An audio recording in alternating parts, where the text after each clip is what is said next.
स्वतंत्रता दिवस से जुड़े अनसुने तथ्य। लाल नहीं था लाल किले का रंग। 15 अगस्त 1947 को नहीं तय हुआ था राष्ट्रगान। देश कल अपना 78वां स्वतंत्रता दिवस मनाएगा।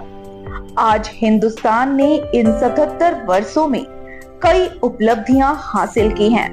अनगिनत स्वतंत्रता सेनानियों ने बलिदान दिया, कई आंदोलन हुए। वर्षों के संघर्ष के बाद देश को आजादी मिली। इस स्वतंत्रता दिवस पर आइए जानते हैं भारत की स्वतंत्रता से जुड़े 15 बेहद खास तथ्यों के बारे में। वर्तमान में हमारा जो राष्ट्रीय ध्वज है वो कई परिवर्तनों के बाद इस रूप में आया है। मौजूदा रूप वाले तिरंगे को 1921 में तमिलनाडु के एक किसान पिंगली वेंकैया द्वारा बनाया गया था। शुरू में ध्वज में केसरिया और हरा रंग ही थे। बीच में सफेद पट्टी और अशोक चक्र का विचार महात्मा गांधी ने दिया। माना जाता है कि केसरिया साहस और बलिदान का प्रतीक है, हरा विश्वास और शौर्य का प्रतिनिधित्व करता है और सफेद शांति का प्रतीक है। वर्तमान राष्ट्रीय ध्वज को भारत ने 22 जुलाई 1947 को अपनाया था। दिसंबर 2021 तक केवल खादी विकास और ग्रामोद्योग के पास ही हमारे राष्ट्रीय ध्वज को बनाने या आपूर्ति करने का लाइसेंस था।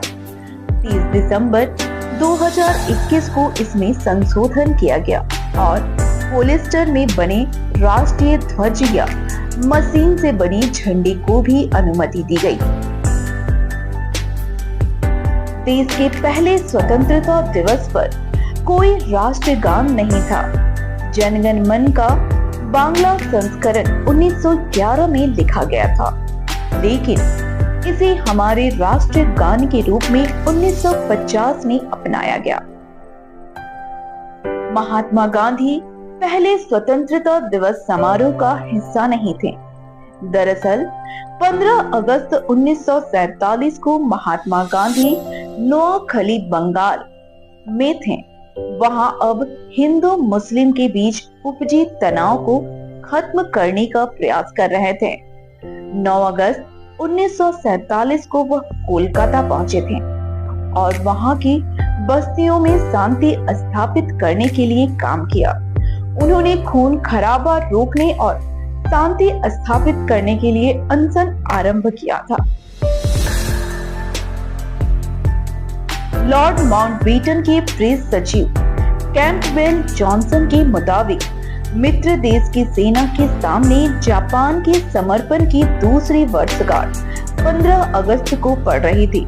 इसलिए माउंटबेटन 15 अगस्त को भारत को आजादी देने के पक्ष में थे। 15 अगस्त को भारत के साथ साथ 3 अन्य देश कांगो लोकतांत्रिक गणराज्य, दक्षिण कोरिया और लिंकटेस्टीन भी स्वतंत्रता दिवस मनाते हैं। कांगो लोकतांत्रिक गणराज्य अफ्रीका महाद्वीप का तीसरा बड़ा देश है। 15 अगस्त 1960 में कांगो फ्रेंच उपनिवेशक शासकों से स्वतंत्रता प्राप्त करने में सफल रहा। आजादी मिलने के बाद भी फुलवर्ट येलो ने 1963 तक राष्ट्रपति के रूप में शासन किया। 15 अगस्त 1945 को उत्तरी कोरिया और दक्षिण कोरिया को जापान से आजादी मिली थी। 15 अगस्त 1945 को देश democratic people's republic of Korea बना।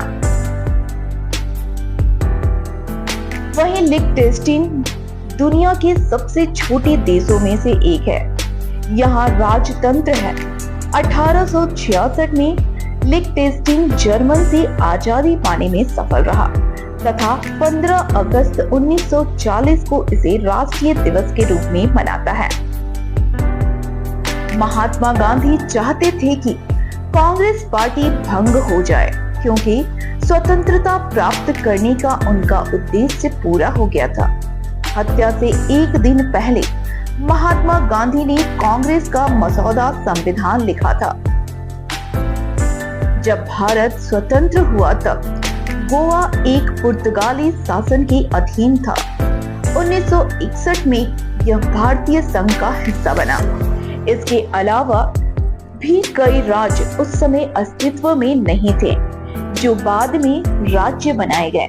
स्वतंत्रता के वक्त भारत में 17 प्रांत और 550 से अधिक रियासतें थी। ब्रिटिश राज से स्वतंत्रता मिलने के बाद ये रियासतें या तो भारतीय संघ या फिर पाकिस्तान में विलय हो गईं। वर्तमान में भारतीय संघ में 28 राज्य और 8 केंद्र शासित प्रदेश शामिल हैं। देश के पहले प्रधानमंत्री जवाहरलाल नेहरू एक स्टाइल आइकन थे। वह वोग मैगजीन के एक अंक में नजर आए थे। नेहरू का अनोखा ड्रेसिंग सेंस दुनिया भर में ट्रेंड बन गया। प्रसिद्ध पत्रिका टाइम्स द्वारा नेहरू जैकेट को ग्लोबल फैशन ट्रेंड के रूप में दर्ज किया गया था। हिंदी भारत की राष्ट्र भाषा नहीं है। इसे भारत की पहली आधिकारिक भाषा के रूप में चुना गया और 1949 में इसे घोषित किया गया। भारत का राष्ट्रगान जन गण मन अधिनायक जय है 27 दिसंबर 1911 में पहली बार भारतीय राष्ट्रीय कांग्रेस के वार्षिक सम्मेलन में गाया गया था। इस गीत को आवाज रविंद्रनाथ टैगोर की भतीजी सरला देवी चौधरानी ने दी थी। उन्होंने यह गीत स्कूल के एक प्रोग्राम में गाया था।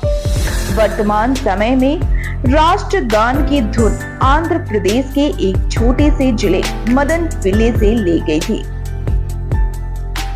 मार्गरेट, जो मशहूर कवि जेम्स कजिन की पत्नी थी, वे बेसिन थियोसॉफिकल कॉलेज की प्रधानाचार्य भी थीं। इन्होंने ही राष्ट्रगान का अंग्रेजी में अनुवाद किया।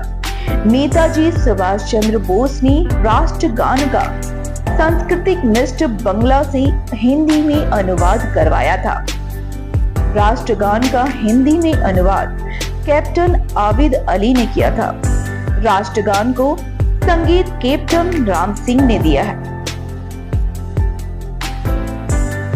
हैदराबाद भारतीय संघ का हिस्सा बनने वाली अंतिम रियासत थी।